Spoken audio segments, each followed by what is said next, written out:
로마서 12장 1절에서 2절 다 읽겠습니다. 그러므로 형제들아 내가 하나님의 모든 자비하심으로 너희를 권하노니 너희 몸을 하나님이 기뻐하시는 거룩한 산 제물로 드리라. 이는 너희가 드릴 영적 예배니라. 너희는 이 세대를 본받지 말고 오직 마음을 새롭게 하므로 변화를 받아 하나님의 선하시고 기뻐하시고 온전하신 뜻이 무엇인지 분별하도록 하라. 아멘.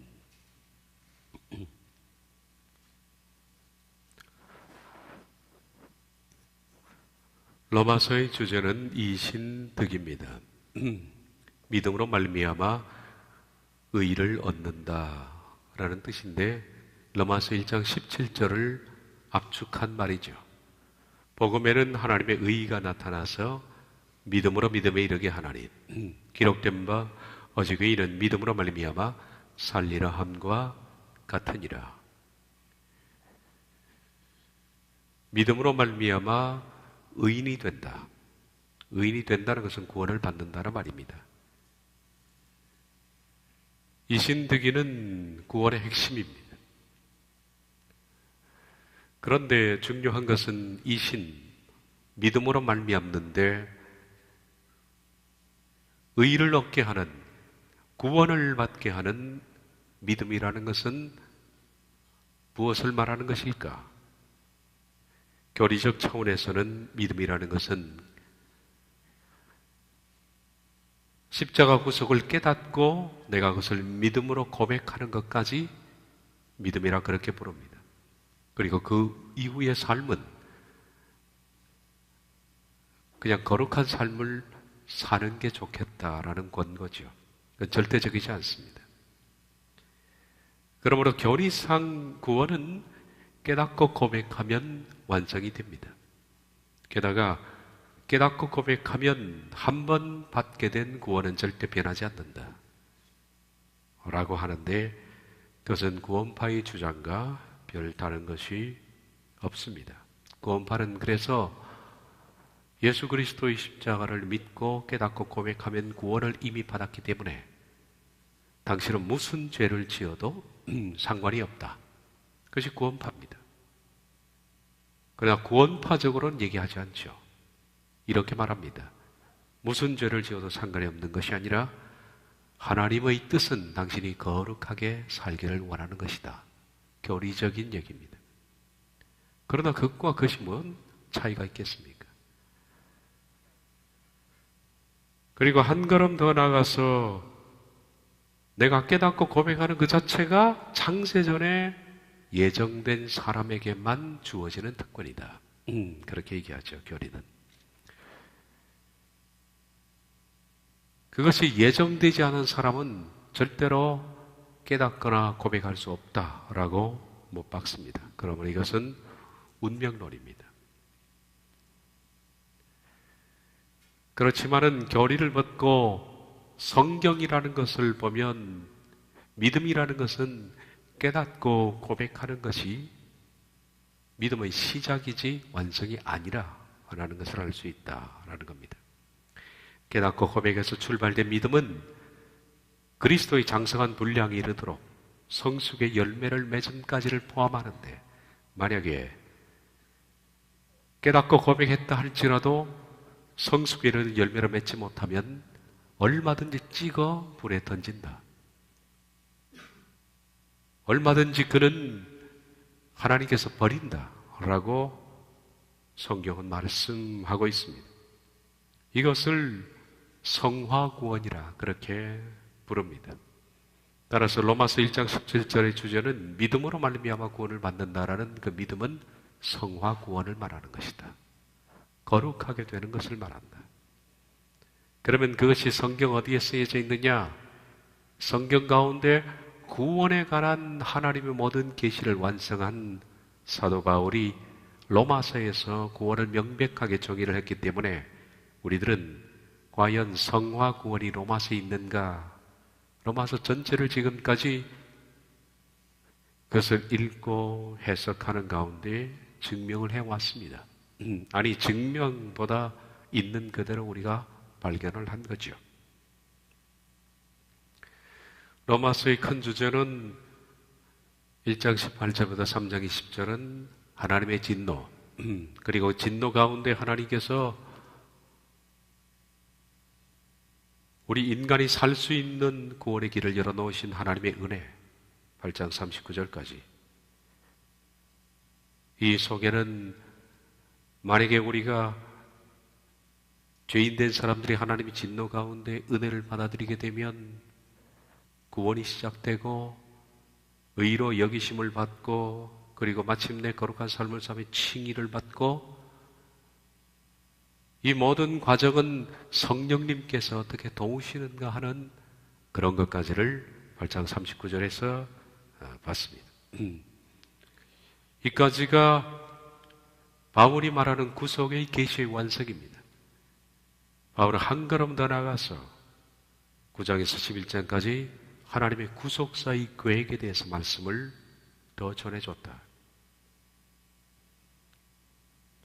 이방과 이스라엘을 통해서 하나님은 어떻게 구원사를 펼쳐나갈 계획을 갖고 계신가.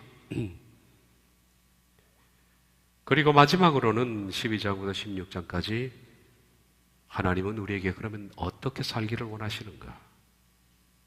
삶의 문제가 기록되어 있다. 바울은 이신득의 신앙의 길을 가는 사람들에게는 반드시 거룩의 열매를 맺어야 한다라고 역설합니다.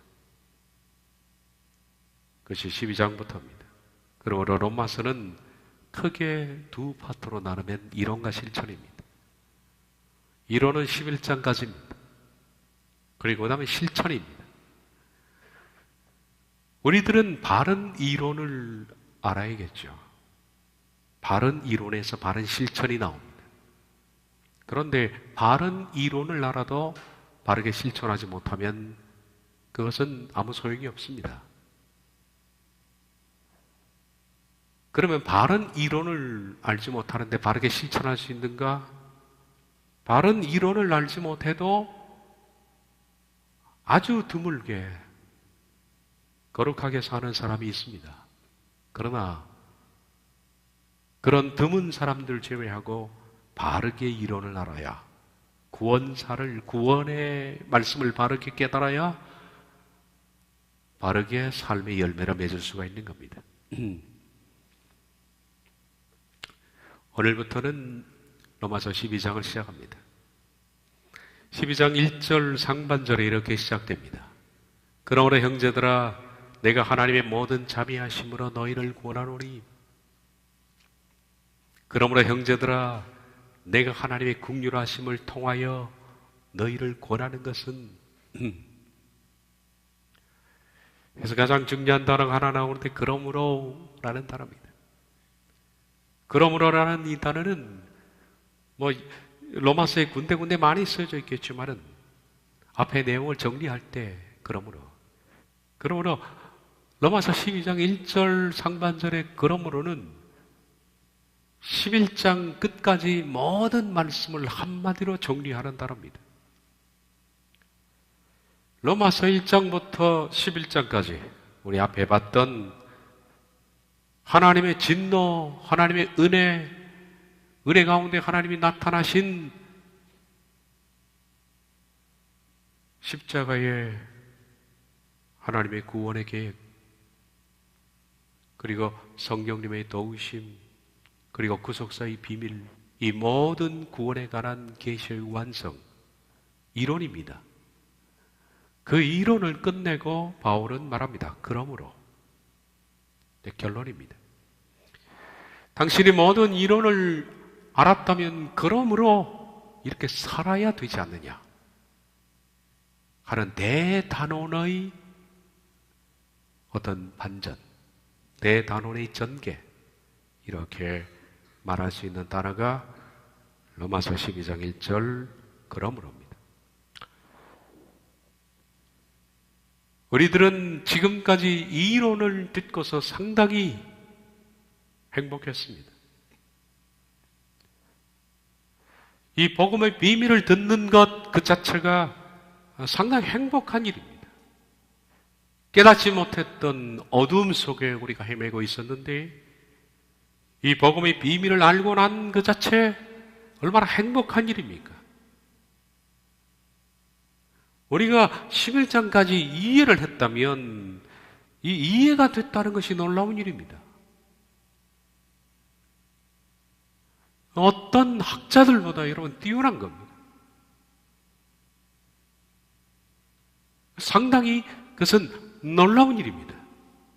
그리고 이 세상에 어떤 값진 보화보다 더 값진 보화를 우리가 캐낸 것과 같습니다. 그건 대단한 보화입니다.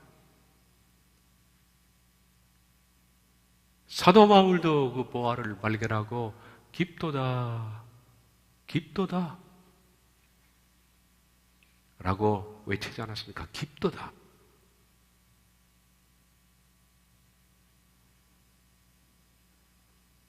참으로 깊은 하나님의 은혜입니다. 우리들은 지금까지 눈이 감겨져 있다가 그것을 발견했습니다. 그래서 복음에 대한 바른 발견, 그것은 좁은 문을 발견한 것과 같은 겁니다. 이 세상의 넓은 문을 발견하기는 대단히 쉽습니다. 어디나 들어갈 수 있으니까. 그건 너무나 커서 많은 사람들이 가고 많은 사람들이 쉽게 알고 있고, 그러나 성경이 말하는 구원의 문은 좁은 문입니다. 좁다는 것은 그만큼 찾기가 힘든 겁니다. 찾기가 힘든 거예요. 마태복음 13장에서도 예수님께서 복음을 발견하는 것을 마치 밭에서 보화를 발견하는 그것과 같은 것이다 그런 것처럼 그저 쉽게 발견할 수 있는 부분이 아닌데 우리들은 그 좁은 문을 발견했습니다. 로마서를 들을 수 있다는 것 자체가 행복입니다. 로마서가 이해된다는 것 자체가 엄청난 기적입니다. 로마서를 강의할 수 있고 로마서를 들을 수 있다는 것이 얼마나 복된 일입니까? 이 복음에 대한 바른 발견, 이 자체는 좁은 문을 발견한 것과 같습니다. 수많은 사람들이 아직도 이 복음의 좁은 문을 발견하지 못하고 살고 있습니다. 너무 많은 사람들이 이 복음의 문을 발견하지 못합니다. 아마 그런 이유는 수도 없이 많은 누룩들 때문에 그럴 겁니다. 사람들은 누룩이 퍼져 있는 이것이 진짜와 어떻게 다른지 잘 모르기 때문에 이 누룩들 때문에 좁은 문을 발견하지 못합니다. 그러나 그 가운데에서 철로 역정의 크리스천처럼 좁은 문을 발견하고 통곡하는 이들이 있습니다. 크리스천은 철로 역정에서 먼저 너무 큰 충격으로 펑펑 울었지 않습니까? 어찌할꼬? 나는 어떻게 해야 하느냐? 좁은 문을 발견한 겁니다. 쉬운 문이 아닙니다. 발견하는 즉시 천성으로 가는 길이 아닙니다. 그렇지 않은 좁은 문을 발견했습니다마는 좁은 문으로 들어가는 그래서 긴 여정은 너무나 험난한 것이었습니다. 오늘 수많은 사람들이 누룩이 제거된 그 순수복음이라는 것은 오리지널 가스펠, 원래 복음, 예수님께서 말씀하신 원래 그 복음, 사도 바울이 말한 원래 그 복음, 이 순수복음, 이 순수복음에 온갖 교리가 떡칠이 돼 있고 온갖 잘못된 가르침이 떡칠이 돼 있어서 사람들은 잘 보지를 못하는데 이 순수복음, 원래 그 복음 그 자체를 발견하는 사람들은 얼마나 두렵고도 행복할까. 목사로서 저도 그 오랜 세월을 성경을 그렇게 많이 읽고 성경을 그렇게 많이 연구를 했어도 원래 복음을 발견하고 놀랐으니까 그쪽에는 천지 기맥이었습니다. 얼마나 많은 사람들이 눈이 감겨져 있는가. 하나님의 진노, 하나님의 은혜, 하나님의 계획을 깨닫고 복음이 비로소 정립된 사람, 로마서 11장까지를 듣고 복음이 정립된 사람은 좁은 문을 발견한 사람들입니다. 그러나 좁은 문이 바로 천국 문과 붙어 있지 않다는 것을 알아야 합니다. 좁은 문을 열고 들어가면 천국 문까지 천결랑 떨어져 좁은 길이 있다. 그 길은 좁고 협잡하여 이 길을 가겠느냐? 이 길을 걷겠느냐? 로마서 11장까지 발견도 어렵지만 이제 직접 그 무시무시한 이론으로 만들었던 그 복음, 피의 복음, 그 두려운 복음, 성화 복음, 이것을 듣고 이제는 우리가 그 길을 통해서 과연 출발을 하겠는가? 그 길은 너무 험한데 말입니다. 성경에 말씀하는 것처럼 그 길은 협잡해서 찾는 이가 적은데, 너무나 좁은데 자칫 정신을 잃으면 그냥 떨어집니다. 자칫 방심하면 사탄에 의해서, 자기 욕심과 정욕에 의해서 그 길을 못 갑니다. 24시간 긴장해서 가는 협잡한 길. 수많은 사람들이 길로 가다가 대마처럼 실족하고 가론 유다처럼 수많은 사람들이 길을 가다가 세상으로, 욕심으로, 정욕으로, 물질 때문에 많이 낭망했어. 좁은 문이 바른 복음을 발견하는 것이라면 좁은 길은, 그 좁은 길을 간다는 것은 옛자가 죽는 것입니다. 좁은 길을 간다는 것은 순교자의 길로 가는 것이 아니고 좁은 길을 간다는 것은 전 재산을 하나님께 바치라는 뜻도 아니고 좁은 길을 간다는 것은 뭐 직장도 다 걷어치고 그냥 골방에 앉아서 오직 기도하고 성경만 보는 그 사회에서 구박받고 미움받고 욕먹고 뭐 그런 것이 좁은 길이 아닙니다. 좁은 길은 뭐가 좁으냐? 좁다는 뜻은 옛자를 죽이기가 그렇게 힘이 들어서 그래서 좁은 길입니다. 하루 24시간 골방에 앉아서 기도하고 사회에서 구박받고 힘들게 살고 심지어 내 목숨을 순교의 자리에 내놔도 옛자가 죽지 않는 사람들이 많이 있습니다. 좁은 길은 자기 자아의 죽음의 길입니다. 그러므로 로마서를 그런 견지에서 보면 로마서 1장부터 1장까지가 좁은 문입니다. 그리고 12장부터는 좁은 길입니다. 이론이요 실천입니다. 바울은 말합니다. 그러므로 당신이 걸을 수 있느냐? 로마서 11장까지 구원에 대한 하나님의 계시 그리고 구속사의 비밀을 깨달았다면 그러므로 당신은 이 길을 걷겠느냐?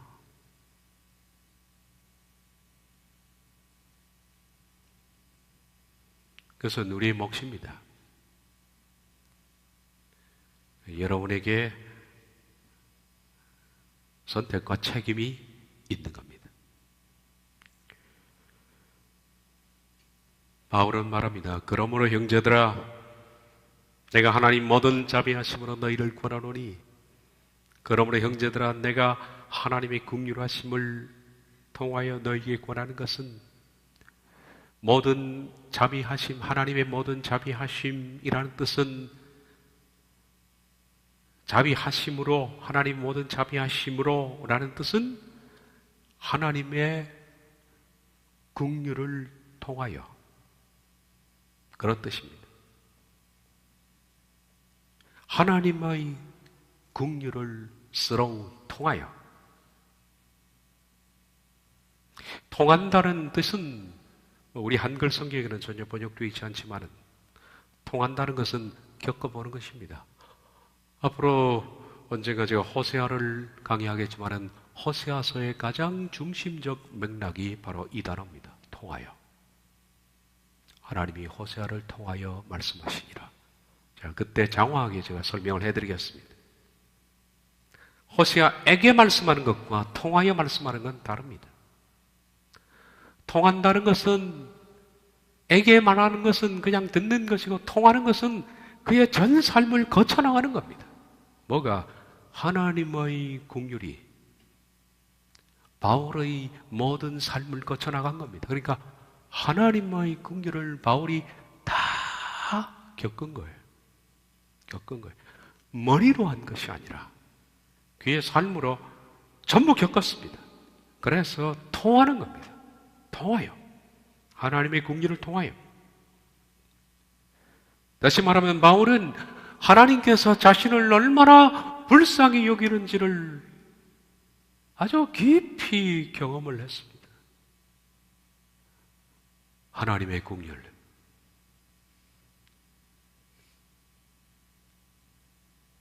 하나님께서 바울을 얼마나 불쌍히 여기는지. 대부분의 사람들은 하나님께서 인류를 불쌍히 여기시는 그 긍휼을 실제적으로 잘 겪지를 못합니다.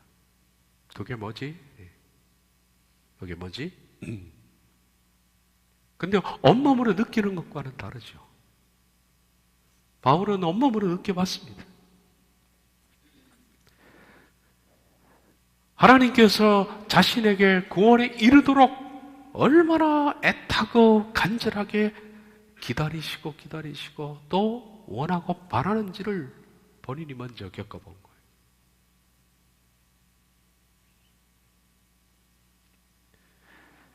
구원의 문제는 너무나 크기 때문에 하나님이 얼마나 바울에게 애타는 심정으로 구원받기를 긍휼히 여기셨는가. 바울은 겪어봤기 때문에 바울은 말합니다. 내가 겪어본 그 하나님의 긍휼하심으로 너희들에게 말한다. 너희들에게 말한다. 그래서 그 하나님의 긍휼로 형제들을 봅니다. 나뿐만 아니라 너희들도 하나님이 그렇게 긍휼히 여기시는데 하나님은 모든 인류가 지옥에 가는 걸 원치 않으시기 때문에 그렇게 하나님께서는 애타게 우리가 구원에 이르기를 원하시지 않습니까? 그 긍휼하심으로 하나님은 우리를 기다리십니다. 디모데전서 2장 4절에도 하나님 모든 사람이 구원을 받으며 진리를 아는 데 이르시기를 원하시느니라. 하나님은 할 수만 있다면 모든 사람들이 구원에 이르기를 원하십니다. 구원은 하나님의 주권적인 결단이 아닙니다. 구원은 우리가 해야 할 문제이기 때문에 다 구원받기를 바라는 거예요. 베드로후서 3장 9절에도 주께서는 너희를 대하여 오래 참으사 아무도 멸망하지 아니하고 다 회개하기에 이르기를 원하시느니라.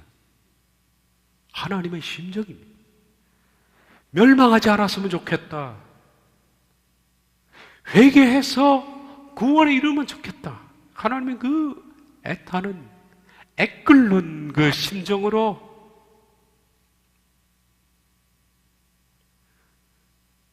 바울은 그것을 먼저 겪어보고 그렇게 형제들에게 말합니다. 형제들은 가깝게는 이 서신을 받는 로마 교인들, 그리고 멀게는 이 서신을 읽게 되는 지구상의 모든 크리스천들에게 바울은 말합니다. 내가 겪어본 하나님의 긍휼함을 통하여 그 하나님의 불쌍히 여기심을 통하여 내가 너희를 제발 권면한다. 내가 너희를 권한다. 권한다라는 이 단어를 보면 파라카레온데, 파라라는 단어는 아주 밀접하게 곁에 붙다라는 뜻입니다. 종종 쉽게 이해하면 파라는 팔짱을 끼다라고 생각하면 됩니다. 팔짱 끼는 게 파라. 아주 옆에 딱 달라붙은 거 파라. 칼레오는 그냥 부르는 겁니다. 부르는 겁니다.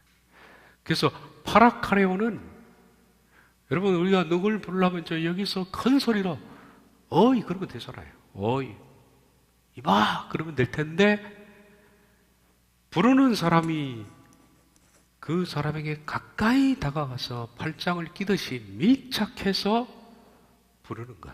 이건 큰 소리로 부르는 게 아니죠. 파라카레오는. 그럼 이것은 샤우팅이 아닙니다. 야 이리 와 이게 아니죠. 다가가서 아주 작은 소리로 조금 얘기하는 거예요. 그게 파라카레오예요. 파라카레오. 가까이 다가가서 곁에서 동행하면서 팔짱을 끼고 조용히 설명하고 권면하고 설득시켜서 불러내는 것. 파라카레오.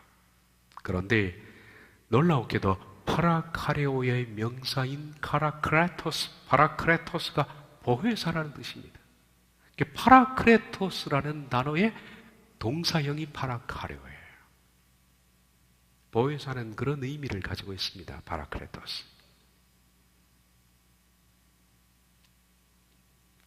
다시 말하면 보혜사 성령님이 하시는 일인데 보혜사 성령님은 모든 만인들에게 크게 소리를 내서 외쳐 부르는 것이 아니라 보혜사 성령님은 아주 밀접하게 사람 가까이 다가오셔서 바로 옆에서 팔짱을 끼고 동행하면서 설명하고 권면하고 설득시키면서 그 사람을 하나님 말씀으로 불러 함께 걸어가게 하시는 분이 파라크레토스. 그래 보혜사라는 자체가 굉장히 아주 주밀하고 그리고 동행하시고 조용하신 분입니다. 성령님은 조용히 설득하신 분이에요.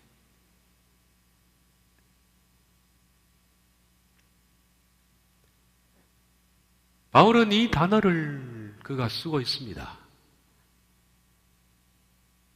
자신도 형제들에게 그렇게 일하고 싶다. 큰 소리로 불러봤자 말 안 들으니까 사람들은. 그러므로 형제들아 내가 하나님의 긍휼하심을 통하여 너에게 권하는 것은 형제들아 내가 겪어본 하나님의 그 불쌍히 여김을 통하여 너희에게 아주 밀접하게 가까이 다가가서 설명하고 권면하고 그래서 너희를 바른 길로 인도하고 싶다라는 얘기죠. 하나님의 긍휼하심의 심정으로 가까이 나와서 곁에서 동행하면서 팔짱을 끼고 조용히 설명하고 권면하고 설득시켜서 마침내 삶이 변화된 사람으로 이 길을 걷게 하도록 돕고 싶다. 바울이 그렇게 말하는 것 같아요. 그렇게 말해요. 어떻게 하면 여러분을 이 바른 길로 내가 인도할 수 있을런지, 어떻게 하면 구원의 그 길을 여러분이 갈 수 있도록 내가 옆에서 파라카리오 역할을 하는지 그렇게 돕고 싶다라는 거예요. 그리고 바울이 조용히 옆에서 속삭이는 첫 마디가 이겁니다.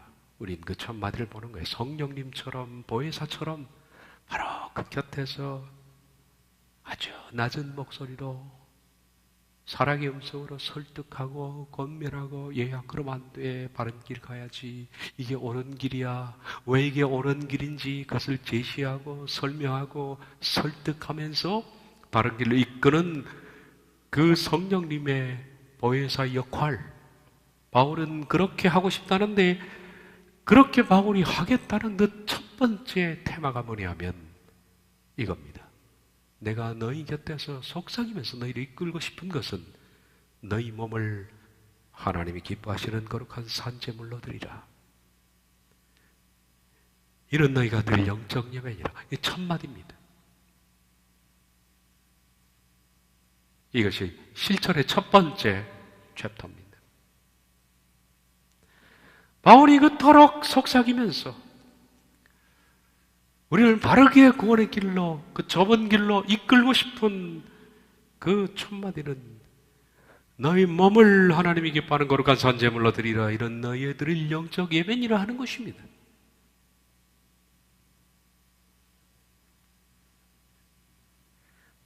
산제물, 산제물이라는 것은 문자 그대로 살아있는 제물이죠. 살아있는 제물. 구약에서 제사 드릴 때 했던 모든 그 제사 제도의 행위를 빗대어서 하는 말입니다. 구약의 제사에서는 산제물을 하나님께 드립니다. 그처럼 좁은 길을 걸어가는 사람들은 그 몸을, 여기서 말하는 몸은 물론 우리 바디, 이 육체를 말하는 것이지만은 우리의 삶을 말하는 것이 똑같은 겁니다. 너희 삶을 구약에서 하나님께 산동물을 드리듯이 그렇게 드리라. 바울은 속삭이면서 그렇게 말하는 겁니다. 그것이 바로 예배다. 예배다. 제사를 드리려는 사람은 먼저 자신을 대신해서 산동물을 가지고 옵니다. 자기의 형편에 따라서 비둘기부터 해서 소까지, 어쨌든 살아있는 동물을 가지고 옵니다. 그러면 먼저 그에게 자신의 모든 죄를 전가하죠. 가장 중요한 것이 전가입니다. 내가 지어왔던 모든 죄들, 사람에게 짓고 하나님 앞에 짓고 했던 모든 것들을 깊이 회개하면서 내가 죽으면 끝 아닙니까? 동물에게 전가합니다. 전가하면 그 동물은 내 죄가 전가되는 동시에 그 동물은 곧 죄에 있는 내가 되는 겁니다. 죄 있는 되는 거예요. 예수님도 세상 죄를 지공하는 하나님의 어린 양이 됐잖아요. 우리의 죄를 전가한 순간에 죄인이 된 겁니다. 제사장은 그래서 그 죄인을 대신해서 죄가 전가된 그 동물은 먼저 죽입니다. 멱을 따서 피를 쏟고 가죽을 벗기고 내장을 꺼내고 씻고 그래서 각을 잘 떠서 제단 위에 올려놓고 동물의 사지를 제단줄로 묶습니다. 그리고 제단불로 그 모든 제물을 불살라 태웁니다. 이것이 향기로운 냄새라 그렇게 말하죠. 구약에서 향기로운 냄새. 죄가 타는 냄새가 향기롭다는 거예요. 이게 산 제사를 드리는 겁니다. 너희 몸을 구약처럼 산 제물로 드리라 그렇게 말합니다. 바울이 아까 말했던 것처럼 성령님처럼 너희에게 가까이 다가와서 내가 속삭이고 권면하고 설득해서 하고 싶은 첫 번째가 뭐냐면 이 길을 가려면 너희 몸을 구약의 산 동물을 죽이듯이 그렇게 죽여라. 너희 몸을 하나님이 기뻐하시는 거룩한 산 제물로 드리라. 좁은 길을 걸으려는 사람들은 그러므로 매일매일 자신의 몸을 그런 식으로 산 제물로 드려야 합니다. 다시 말해서 자기 몸을 죽이라는 뜻이 아니라 산 제물이 자신의 죄를 대신해 죽어가듯 자신의 죄를 죽이라는 거죠. 너희 몸을 하나님이 기뻐하시는 거룩한 산 제물로 드리라. 매일같이 너희 자아를 죽이라는 뜻입니다. 쉽게 말하면 향기로운 냄새니까 그것이 매일같이 자기의 죄를 죽여라.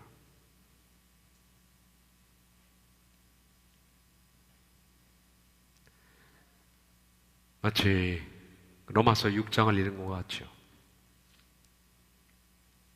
그가 죽으심은 죄에 대하여 단번에 죽으심이요 그가 살아계심은 그는 예수님입니다. 예수님의 죽으심은 죄에 대하여 단번에 죽으심이요, 예수님이 살아계심은 하나님에 대하여 살아계심이니 이와 같이 너희도 너희 자신을 죄에 대해서는 죽은 자요 그리스도 예수 안에서 하나님께 대하여는 살아있는 자로 여길지니라.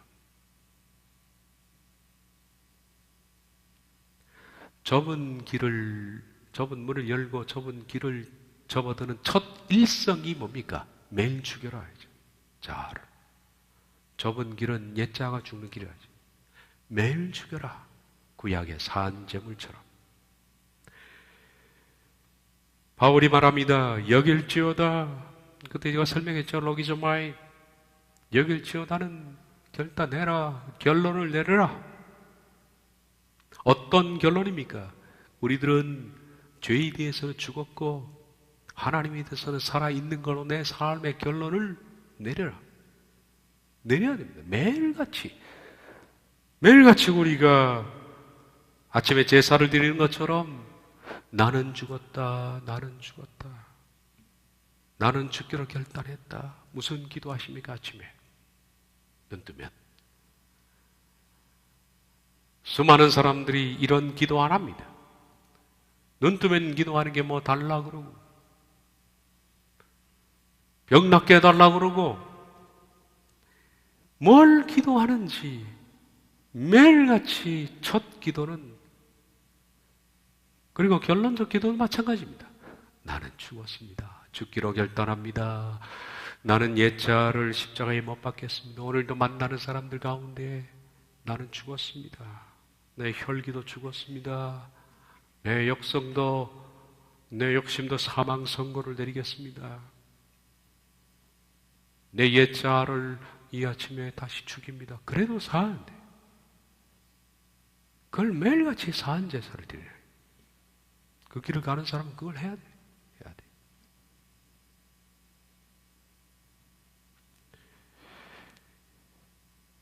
우리 삶에 대해서 매일같이 결론을 내려야 합니다. 구속을 믿는 순간 우린 옛자를 죽이겠다는 것을 함께 받아들이는 것을 말합니다. 또한 그렇게 죽는다면 하나님께서 우리에게 새 생명도 주실 것이죠. 죽는다면 부활은 자연히 주어지는 겁니다. 그러므로 우린 깊이 생각하고 결단해야 됩니다. 내 삶은 무엇을 위해서 전력하는가? 옛자와 죽음과 부활을 위해서 이제 내 삶을 그렇게 살기로 매일 아침 결단하고 조금도 망설임 필요 없이 칭의를 향해서 걸어가야 하는데, 그것은 마치 예수님이 죽으신 것처럼 예수님은 죄에 대하여 단번에 죽으셨고 뭐 아낀 것 없어요. 단번에 죽으셨고 그래서 하나님이 살렸는데, 이와 같이는 뭡니까? 예수님께서 망설임 없이 단번에 죽은 것처럼 이와 같이 너희도 망설이지 말고 단번에 옛자를 죽이기로 작정해야 된다. 여길지어다. 죽은 것으로 작정해야 된다. 단번에. 이는 너희 몸을 하나님이 기뻐하시는 거룩한 산 제물로 드리라. 이는 너희가 드릴 영적 예배니라. 바울이 성령님처럼 옆에 붙어서 권면하고 속삭이고 가르치고 교육하고 훈계하고 바른 길로 이끌고 싶은 그 내용이, 그 일성이 매일같이 죽어라. 매일같이. 그것이 바로 너희의 드릴 영적 예배니라. 영적 예배, 그러니까 뭔 신령한 예배처럼 해석을 하는데, 원문은 logican이라는 단어가 reasonable이에요. reasonable은 이성적이라는 뜻입니다. 그러면 직역은 이성적인 예배니라. 합리적인 예배니라. 너희 몸을 하나님이 기뻐하는 거룩한 산제물로 드리라.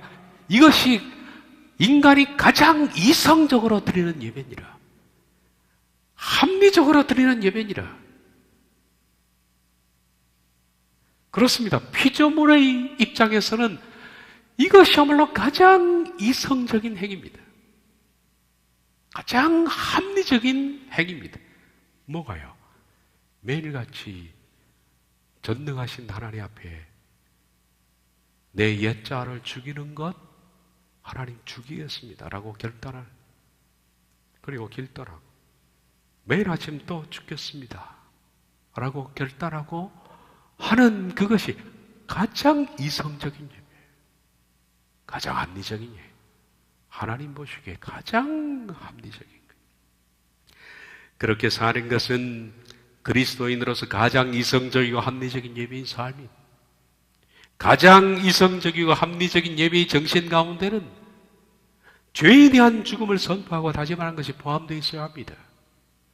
죄에 대해서 내가 죽었다는 것을 선포하고 또 죽기로 다짐하고 그래도 자주 실패하는데, 넘어져도 또 선포하고 다짐하고 또 그렇게 살고 거룩을 향한 몸부림을 치고 사는 그것이야말로 가장 이성적이고 가장 합리적인 예배의 정신이다.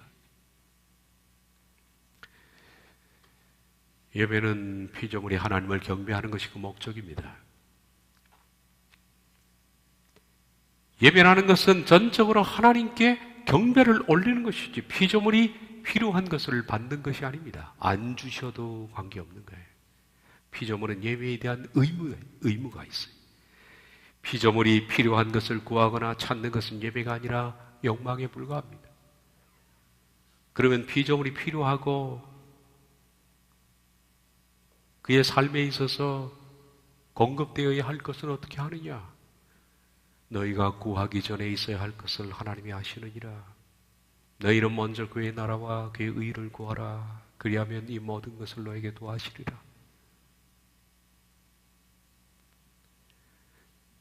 피조물은 하나님을 경배하는 것이 예배의 목적입니다. 그러므로 예배자는 내가 처한 상황과 관계없이 하나님을 높이고 하나님을 경배해야 합니다.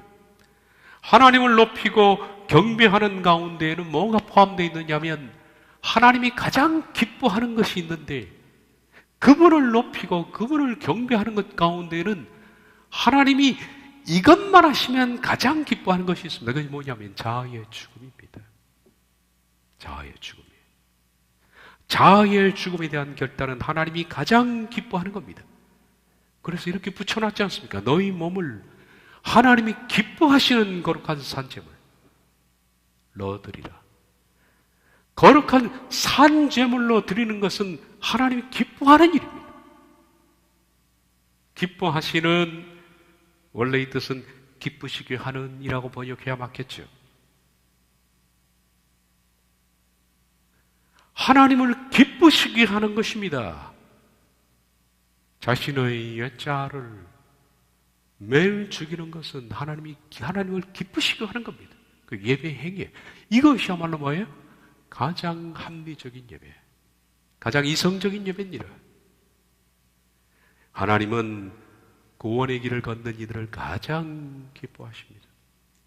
그러나 오늘날 우리 예배 안에는 자아의 죽음을 선포하고 다짐하는 의식이 없습니다. 오늘날 많은 설교 안에는 자아의 죽음에 대한 메시지가 사라졌습니다. 오히려 이 설교 안에는 오히려 옛자를 더 꿈틀거리도록 만드는 욕망을 부추기는 그런 메시지가 포함되어 있다는 것은 참으로 불행한 일입니다. 번영주의는 예배가 아니고 인간의 욕망을 부추기는 반예배적 행위, 누룩에 오염된 교회는 반예배 행위를 일삼니다. 가장 이성적인 예배는 내 옛자를 십자가에 못 박는 것, 그것은 하나님을 기쁘시게 하는 예배니라. 그것이야말로 가장 합리적인 예배니라. 그러므로 형제들아, 내가 하나님의 모든 자비하심으로, 그러므로 지금까지 모든 얘기를 들었다면, 이론을 알았다면 형제들이여, 내가 최유한 하나님의 궁휼하심을 가지고 너희에게 마치 성령님이 하시듯이 옆에 가서 속삭이고 권면하고 설득하며 바른 길로 가도록 하고 싶은데, 그것의 첫 번째가 뭐냐 하면 매일같이 죽으십시오. 그것은 하나님이 기뻐하시는 것입니다. 그것이야말로 이성적인 예배입니다 라고 말합니다. 그런 자아의 죽음을 결단하는 예배를 드리는 사람들에게 놀라운 선물이 생기는데, 여러분, 내 옛자아를 죽이면 하나님이 선물을 주십니다. 그것이 뭐냐면 분별력입니다. 너희는 이 세대를 본받지 말고 오직 마음을 새롭게 함으로 변화를 받아 하나님의 선하시고 기뻐하시고 온전한 뜻이 무엇인지 분별하도록 하라. 옛자아를 십자가에 못 박는 가장 이성적인 예배를 드리는 사람은 이 세대를 본받지 않습니다. 그리고 하나님의 뜻이 분별이 되기 시작한다라는 겁니다. 이제는 다음 시간에 말씀을 드리도록 하겠습니다. 기도하겠습니다.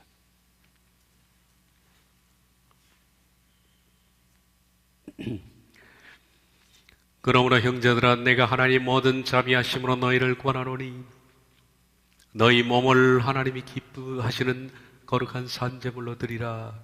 이는 너희가 드릴 이성적인 예배니라. 그렇습니다. 주님, 모든 구원에 관한 이론을 알았으니 하나님께서 우리에게 불쌍히 여기면서